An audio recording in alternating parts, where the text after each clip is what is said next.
Selamat datang di Perantara, program persembahan kantor Berita Antara yang menjadi perantara Anda dengan cerita sebenarnya bersama saya Rina Anggraini.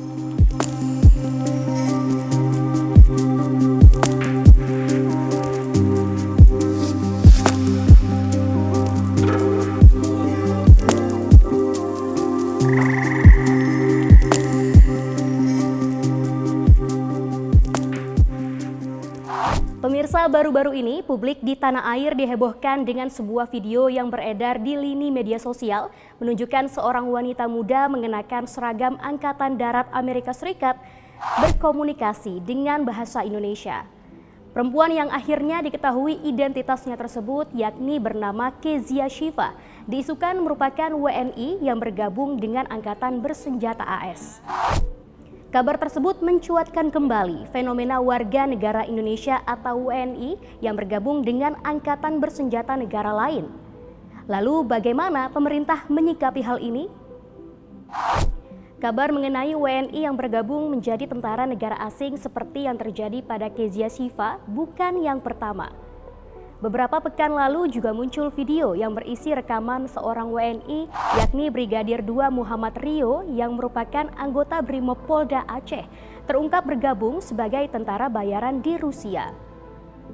Dari keputusannya berperang di front Ukraina, Rio mengaku menerima bonus awal sebesar 2 juta rubel atau sekitar 420 juta rupiah serta gaji bulanan sebesar 210.000 rubel atau setara 42 juta rupiah. Kasus WNI yang berperang di pihak Rusia sebagaimana yang dilakoni Rio juga bukan yang pertama, pemirsa. Jauh sebelum kasus Rio, publik juga mengenal Satria Artakumbara, mantan marinir TNI Angkatan Laut yang menempuh jalur serupa. Ia sempat viral setelah membagikan video kesehariannya sebagai tentara asing di kubu Rusia, pengalamannya bertempur hingga akhirnya terluka dan memohon bantuan pemerintah untuk mengembalikan hak kewarganegaraannya yang telah dicabut sejak menandatangani kontrak dengan Kementerian Pertahanan Rusia. WNI yang bergabung dengan tentara asing umumnya didorong oleh faktor ekonomi, peluang pendidikan, dan prospek karir yang lebih menjanjikan di luar negeri. Namun tentu saja ada konsekuensi hukumnya ya pemirsa.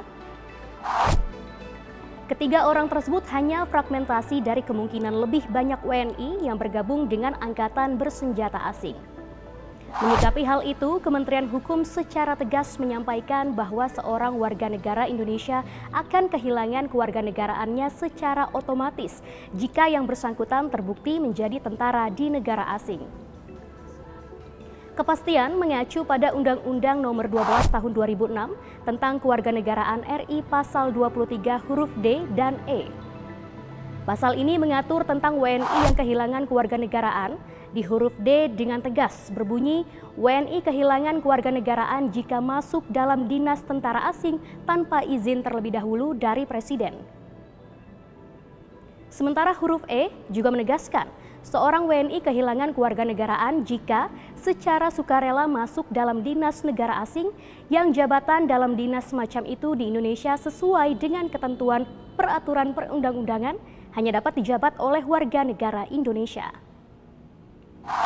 Ketentuan undang-undang tersebut juga diperkuat dengan Peraturan Pemerintah Pasal 31 Nomor 2 Tahun 2007 tentang tata cara memperoleh kehilangan, pembatalan, dan memperoleh kembali kewarganegaraan Republik Indonesia.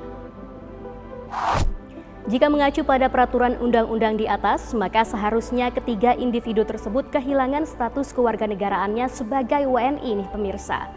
Namun, Menteri Koordinator Bidang Hukum, Hak Asasi Manusia, Imigrasi, dan Pemasyarakatan, Yusril Iza Mahendra, menyatakan bahwa WNI yang bergabung dengan tentara asing tidak serta-merta kehilangan status kewarganegaraannya. Menurut Yusril, pemerintah harus melalui sejumlah tahapan administratif untuk mencabut status kewarganegaraan seseorang.